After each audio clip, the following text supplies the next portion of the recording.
چنانچہ کتابوں میں ایک واقعہ لکھا ہے، ایک انگریز لڑکے نے اپنی والدہ کے بارے میں لکھا ہے، اس کو کہتے ہیں 8 لائز آف اے مدر، کہ ایک ماں جس نے 8 جھوٹ بولے.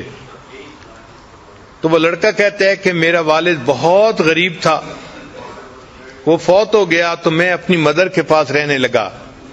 اب مدر کا کوئی ذریعہ آمدنی نہیں تھا، تو ہمارے گھر میں کھانا جو پکتا تھا وہ بھی بہت تھوڑا ہوتا تھا، اور ہمیں بھوک لگی ہوتی تھی.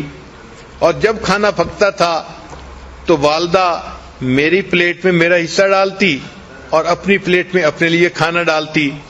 پھر کھانے کے دوران جب میں اپنا کھانا ختم کرنے لگتا تو ماں محسوس کرتی کہ مجھے اور کھانے کی ضرورت ہے، تو وہ اپنی پلیٹ میں سے رائس میری پلیٹ میں ڈال دیتی تھی اور کہتی تھی کہ eat this rice son, I am not hungry, کہ بیٹے تم یہ چاول کھا لو، مجھے اتنی بھوک نہیں ہے. وہ بچہ کہتا ہے کہ بعد میں بڑے ہو کے مجھے پتا چلا کہ میری ماں اس وقت جھوٹ بول رہی ہوتی تھی، بھوک اس کو بھی ہوتی تھی، لیکن وہ مجھے تسلی دینے کے لیے کہتی تھی کہ بچے تم کھا لو، مجھے بھوک نہیں لگی ہوئی. یہ میری ماں کا پہلا جھوٹ تھا. وہ کہتے ہیں کہ پھر چونکہ ہمیں کھانے میں کوئی اچھی نیوٹریشن نہیں ملتی تھی، تو جب ویکینڈ آتا تھا تو میری والدہ مجھے قریب میں ایک ریور تھا وہاں لے جاتی تھی، اور وہاں پہ ہم فشنگ کرتے تھے تاکہ اگر ہمیں کوئی فش مل جائے تو ہم اس فش کو گھر میں پکائیں اور کوالٹی فوڈ مل جائے. وہ کہتے ہیں کہ ایک دن میں نے 2 فشز پکڑی، ان کو لے کے جب گھر آئے تو میری والدہ نے ان کو کوک کیا اور مجھے کھانے کے لیے دونوں دے دیں. وہ کہنے لگا کہ میں بیٹھ کے والدہ کے ساتھ فش کا کباب کھانے لگ گیا، اور چونکہ فش 2 تھیں اور زیادہ سارے کباب تھے تو میں اس طرح سے کھا رہا تھا کہ جو فش کی بون تھیں ان کے ساتھ بھی کچھ میٹ لگا ہوا تھا. تو میں کھا کے رکھتا جا رہا تھا، میری والدہ آ کے میرے پاس بیٹھ گئیں اور اس نے وہ جو بونز تھیں وہ اٹھا کے ان کے ساتھ جو میٹ تھا وہ کھانا شروع کر دیا. تو کہنے لگا کہ میں نے فیل کیا کہ والدہ بھی کباب کھانا چاہتی ہیں، تو میں نے کہا امی کو کہ امی آپ بھی کباب کھا لو. تو میری ماں نے کہا کہ نہیں بیٹا، fish eat this fish son because I don't like it, میں فش کھانا اتنا پسند نہیں کرتی، تم فش کا کباب کھا لو. اور یہ میری ماں کا دوسرا جھوٹ تھا، حالانکہ فش اسے پسند تھی اور وہ بچے ہوئے اس کی جو ہے نا میٹ کو بون سے کھا رہی تھی. پھر وہ کہتے ہیں کہ میں بڑا ہوا، اسکول گیا، پھر ایک دن آیا کہ میری والدہ مجھے امتحان کے لیے لے کر گئی. میں کمرے کے اندر امتحان دینے میں مصروف تھا، گرمی تھی اور میری والدہ باہر بیٹھی ہوئی تھی. باہر میری والدہ نے میرے لیے ایک کولڈ ڈرنک جو ہے نا گلاس میں ارینج کیا. چنانچہ جب چھٹی کا ٹائم ہوا میں باہر نکلا تو میری والدہ نے مجھے وہ ٹھنڈا گلاس شربت کا پیش کیا. تو میں نے اسے کہا کہ امی آپ پی لو. تو وہ مجھے کہنے لگی کہ بیٹے مجھے پیاس نہیں لگی ہوئی، تم پی لو. تو والدہ نے وہ سارا کا سارا جوس مجھے پلا دیا اور خود کچھ نہیں پیا. یہ میری والدہ کا تیسرا جھوٹ تھا. پھر کہتے ہیں کہ جب میں ذرا بڑا ہوا تو میرے اسکول کے ایکسپینسز بھی تھے، تو اب والدہ کو کوئی نہ کوئی کام کرنا تھا. تو والدہ نے کیا کیا کہ قریب میں ایک میچ فیکٹری تھی، تو وہاں سے خالی ڈبے لے کے آتی تھی اور گھر میں رات کو بیٹھ کے ان کے اندر میچز کو بھرا کرتی تھی.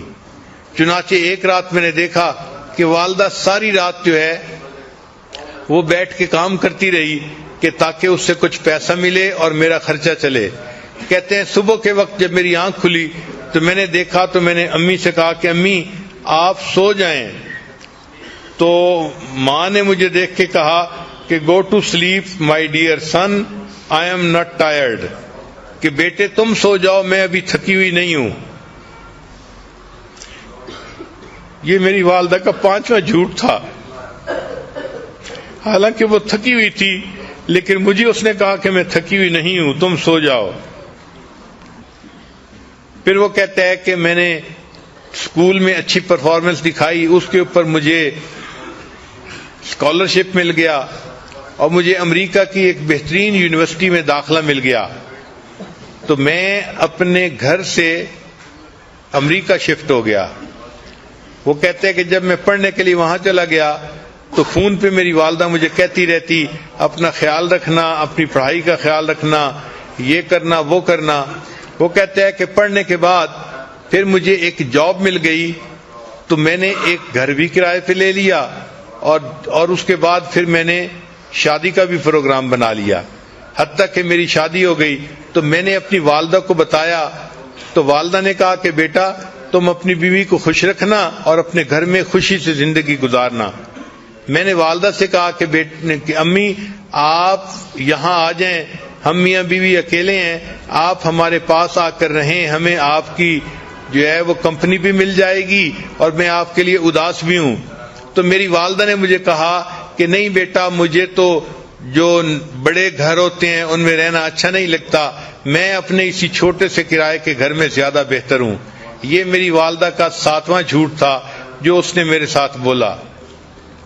پھر میرے پاس چونکہ پے اچھی تھی تو میں چاہتا تھا کہ اپنی والدہ کو ہر مہینے کچھ نہ کچھ پیسے دے دیا کروں، تو میں نے ایک مرتبہ کچھ پیسے اپنی والدہ کو بھجوائے تو میری والدہ نے وہ پیسے مجھے واپس بھجوا دیے۔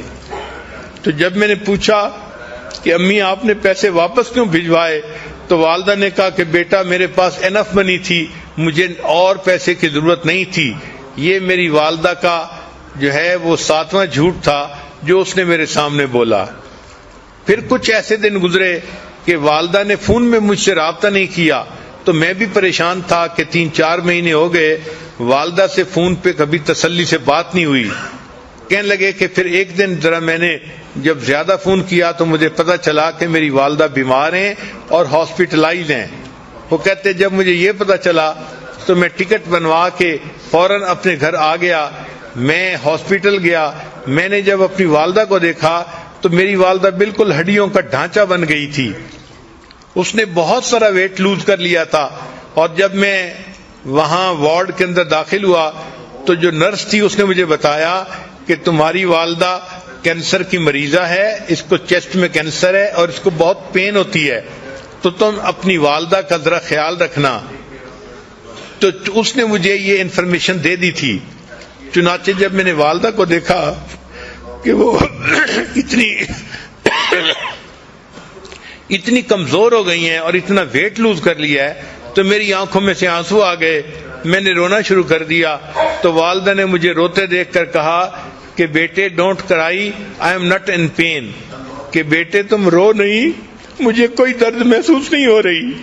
وہ کہتے ہیں کہ یہ 8واں جھوٹ تھا جو والدہ نے میرے سامنے بولا، اور پھر میری آنکھوں کے سامنے والدہ نے آخری ہچکی لی اور وہ فوت ہو گئی۔ تو ماں کس طرح اپنے غم اپنے بچوں سے چھپاتی ہے، خود قربانی دیتی ہے، بچوں کو پتہ نہیں چلنے دیتی۔ یہ وہ محبت ہے جو اللہ نے ماں کے دل میں اولاد کی ڈال دی ہے۔ یہ رحیمیت کی وہ صفت ہے کہ اصل میں تو رحمت اللہ تعالی کے پاس ہے، مگر اس نے اس کا چھوٹا سا ایک ذرہ ہر ماں کو عطا کر دیا تاکہ انسانوں کو پتہ چل جائے کہ میری رحیمیت کا کیا معیار ہوگا اور میری رحیمیت بندوں کے ساتھ کتنی ہے۔ وہ اپنی ماں سے کو دیکھ کے سمجھیں کہ اللہ اپنے بندوں سے کتنا پیار کرنے والا ہے۔